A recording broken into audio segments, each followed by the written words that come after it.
Kami memilih Kia-Kia sebagai tempat field study kami untuk melihat kebinekaan dan kearifan lokal masyarakat yang ada di sini melalui observasi dan wawancara.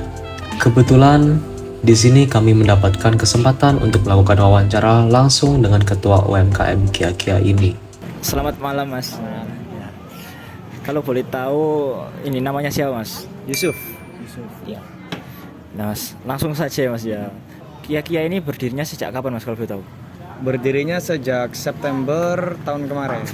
Saya dapat info tadi katanya di sini kayak ada 4 gitu Mas. Apa ya? 4 organisasi. Iya, kalau boleh tahu bisa dijelaskan singkat Mas. Kalau 4 organisasinya sebenarnya sih 3. Sebenarnya 3 dari organisasi, diantaranya itu adalah dari Aprindo. Singkatannya Aprindo itu Asosiasi Pengusaha Resto dan Cafe Indonesia, itu Aprindo. Itu yang pertama. Untuk yang kedua itu WKP. Dari tim WKP itu singkatannya itu Wisata Kampung Pecinan. Nah yang ketiga itu dari UMKM binaan pemerintah sebenarnya. Nah untuk UMKM itu yang di sini itu dibagi menjadi 2 kelurahan. Kelurahan Bongkaran dan Kelurahan Nyamplungan.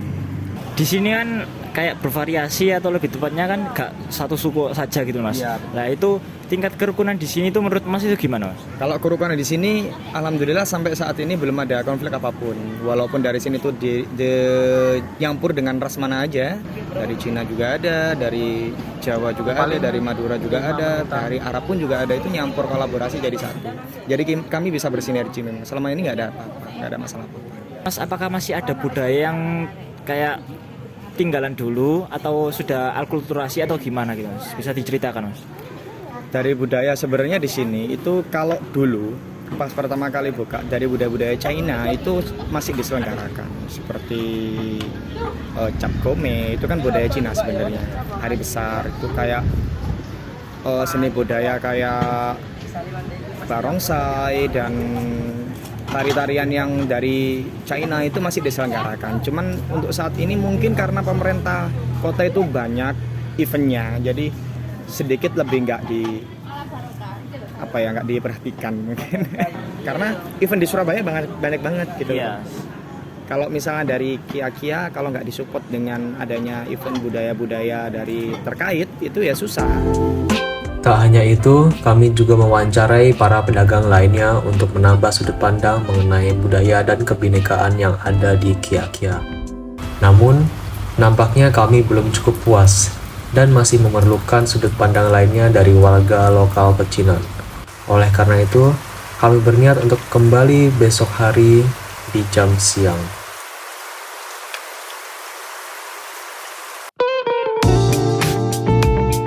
Sayangnya hanya hikmahlah yang kami dapatkan pada field study di siang ini.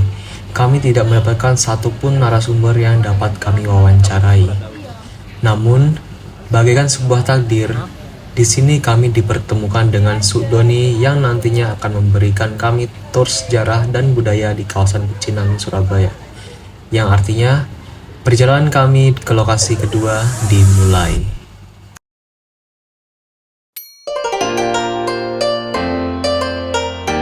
Di kampung Pecinan Kapasan ini, kami akan diajak Su Doni untuk melihat tempat-tempat bersejarah seperti Kelenteng Bonbio, Balai Tungyenwe, dan Punden.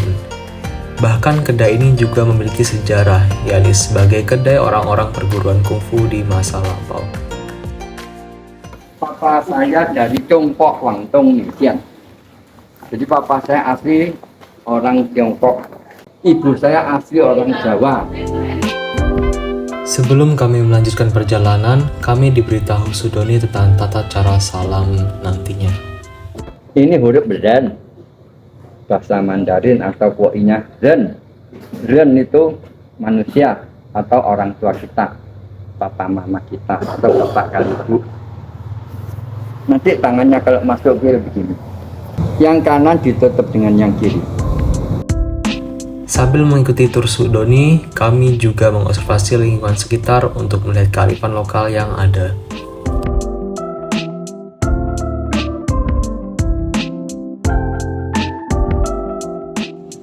Saya beritahu sekali lagi ya, kelenteng ini di dunia cuma ada 3, Tiongkok, Jepang.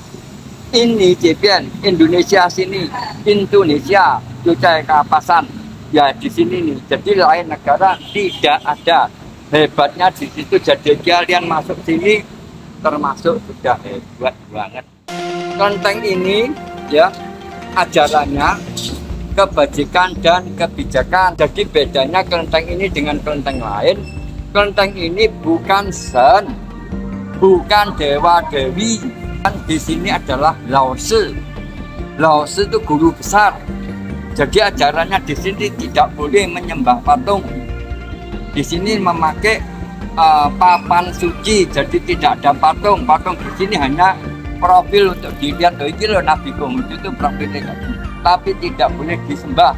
Ajarannya di sini adalah 8 kebajikan dan 8 kebijakan.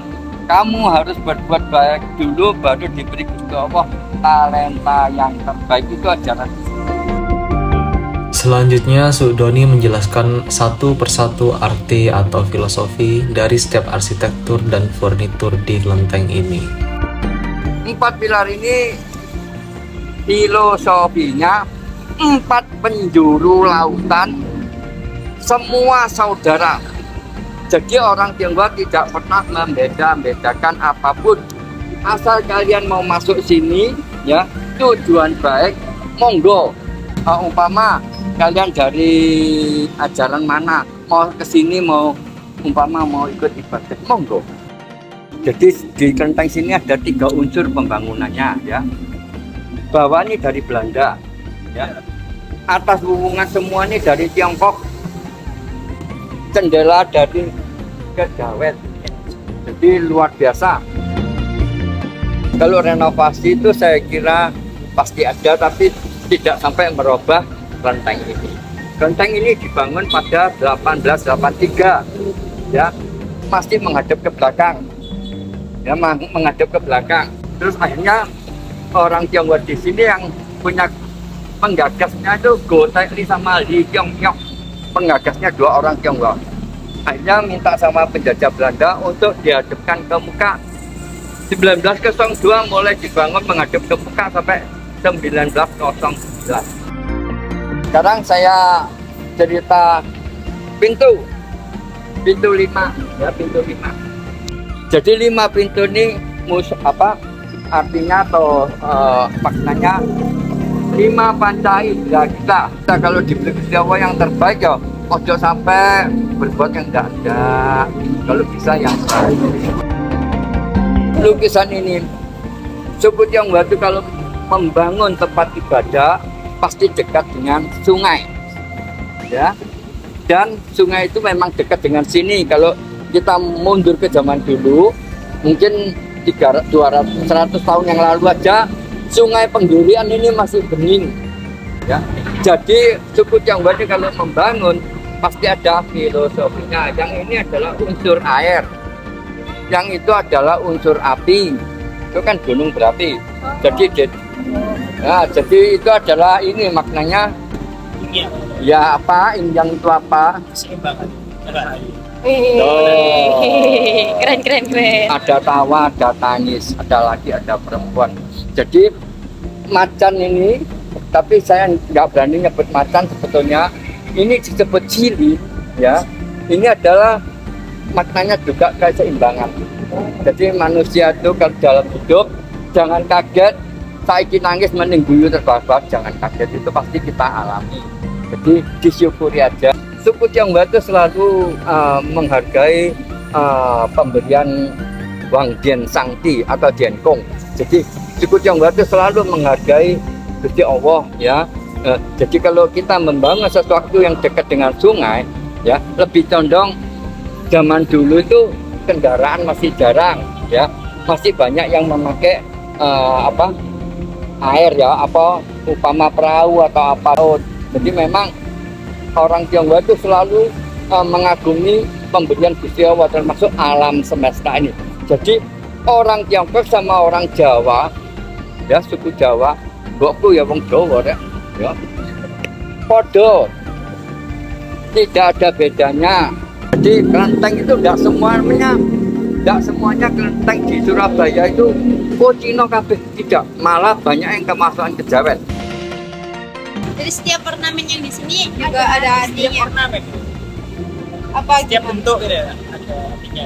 Gini, lampion itu kebanyakan warnanya merah, ya. Kebanyakan warnanya merah. Umpama waktu Imlek, Wabe mesti masang lampion merah. Lampion adalah kebanggaan suku Tionghoa, ya. Merah, berani. Jadi orang Tionghoa itu berani jauh sampai ke tanah Nusantara. Berani bukan menjajah. Diingat, orang Tionghoa berani bukan untuk menjajah. Jadi orang Tionghoa itu merah, berani mencari nafkah. Kalau sudah berani mencari nafkah, harus banyak teman, harus punya sifat yang wibawa dan termasuk yaitu tadi kearifan dan kebinekaan. Ini disebut Senjiao Nanji. Sen itu bahasa satu tok adalah suara, tapi ini adalah Senjiao Nanji. Gemah ajaran Nabi Konghucu sampai di Tiongkok Selatan, Nan itu selatan, sampai di Tiongkok Selatan dan sampai akhirnya jatuh di tanah Indonesia.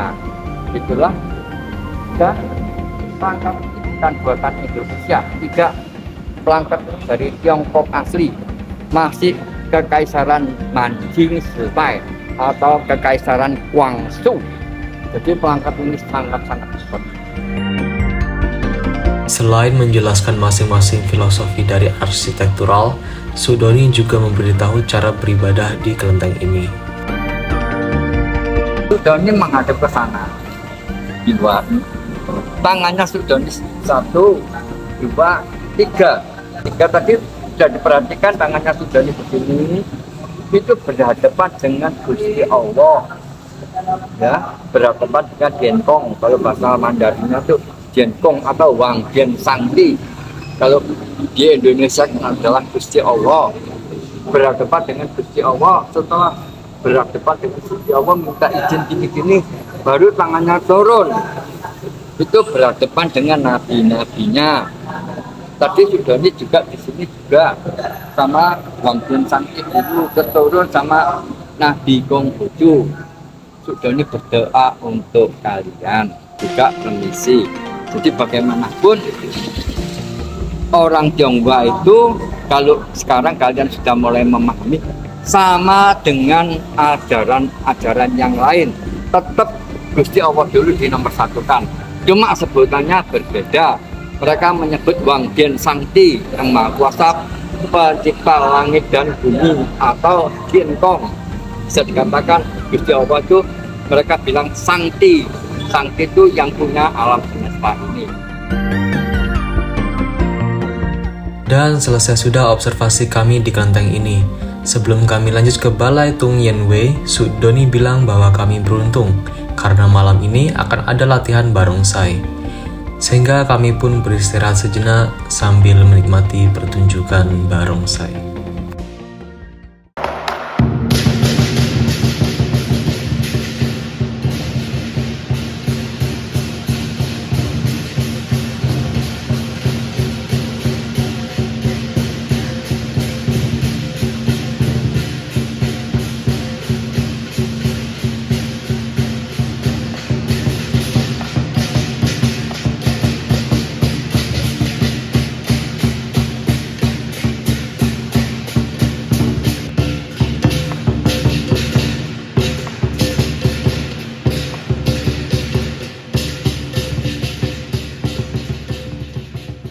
Kami pun melanjutkan perjalanan ke Balai Tung Yen Wei.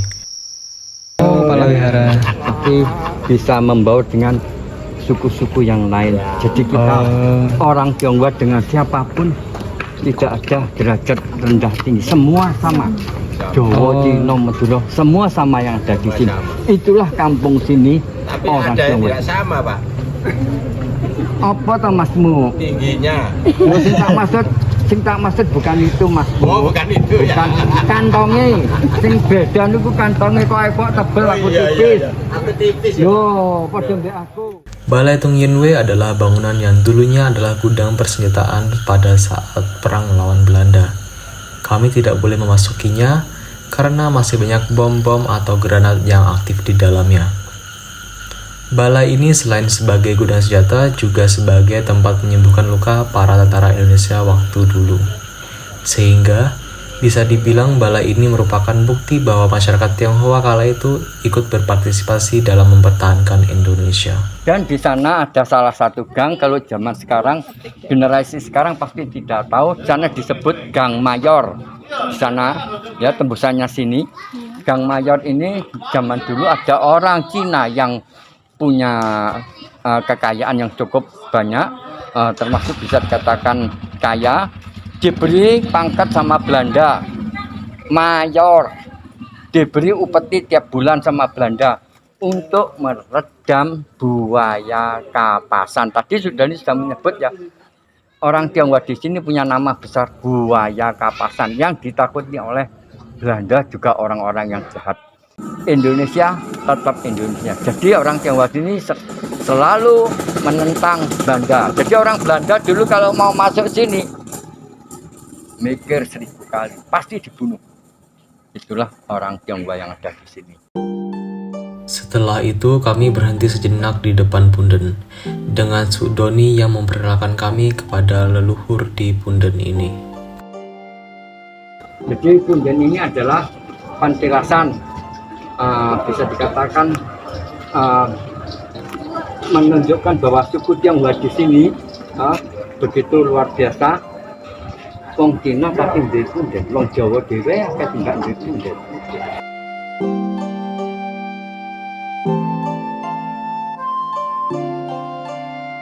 Selesai sudah perjalanan kami mengelilingi kawasan pecinan ini. Saatnya kami kembali ke titik kumpul awal kami, yaitu kedai kungfu. Di situ kami akan melakukan wawancara kepada Sudoni secara personal dengan menanyakan beberapa pertanyaan mengenai kebudayaan dan kebinekaan yang sudah kami siapkan.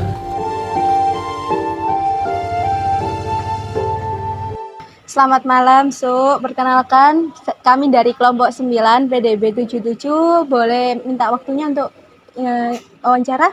Ya silakan, Sudoni sebagai terkait di sini memang diharuskan memberi sedikit tentang mengetahui tentang sejarah yang ada di pecinan sini untuk teman-teman semua pelajar-pelajar yang akan berkunjung ke Sudoni.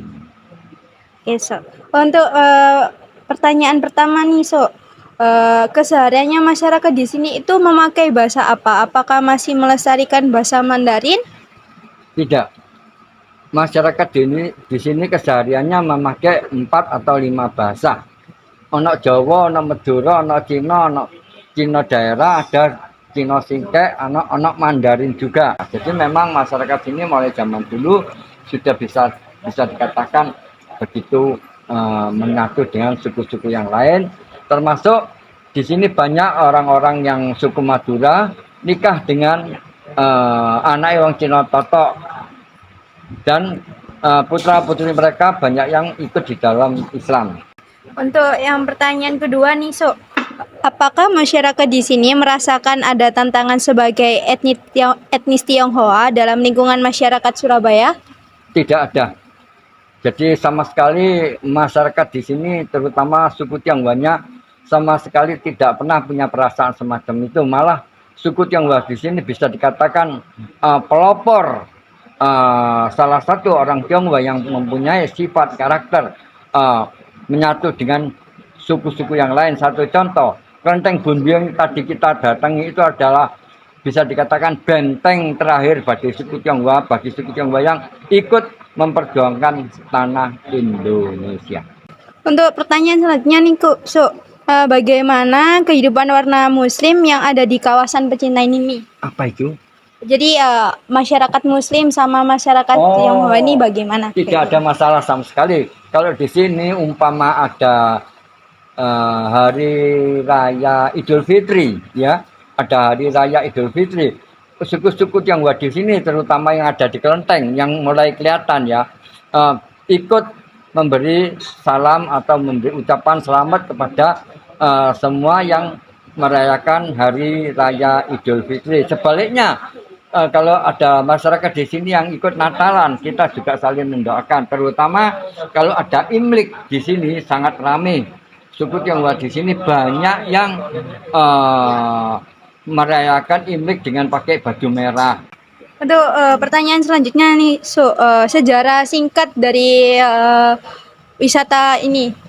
Sejarah singkat tadi sudah saya ceritakan sedikit bahwa suku Tionghoa di sini adalah rata-rata pekungfu, ya toh, bela dirinya hebat, banyak, cuma banyak yang sudah meninggal ya, sampai disebut buaya kapasan, buaya darat, ya, itu selalu menentang Belanda, aturan-aturan Belanda. Tadi saya sebutkan Gang Mayor apa, saya sebutkan semua.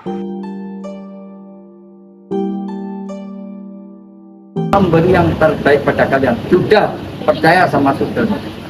Soalnya contohnya Sudoni sendiri, ya. Bisa iman, itu apa? Santai. Jadi Sudoni berdoa untuk kalian. Semoga para Buddha memberi berkat untuk kalian, juga selalu melindungi kalian. Akhirnya selesai juga pertemuan kami dengan Sudoni hari ini. Walaupun ada beberapa pertanyaan dan jawaban yang harus kami hilangkan karena durasi video, kami harap kalian semua para penonton mendapatkan ilmu yang baru dari Sudoni ini, baik tentang budaya kearifan lokal maupun kebinekaan masyarakat di wilayah Kampung Pecinan. Saya, Narendra Wisnacaraka, selaku kameramen, editor, dan narator video ini, berterima kasih kepada seluruh penonton karena telah mengikuti petualangan kami yang berdurasi 20 menitan ini. Semoga video ini bermanfaat. Saya selaku perwakilan kelompok pamit undur diri.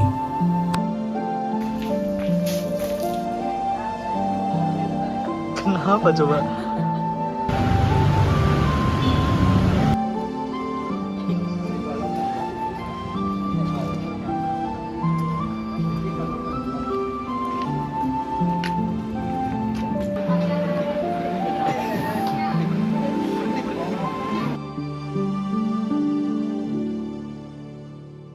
Kesan pesan.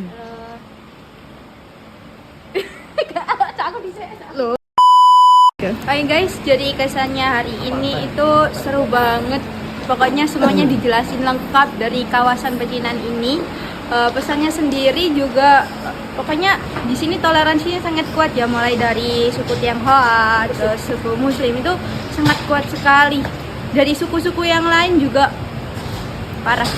Pokoknya the best lah hari ini. Bye bye.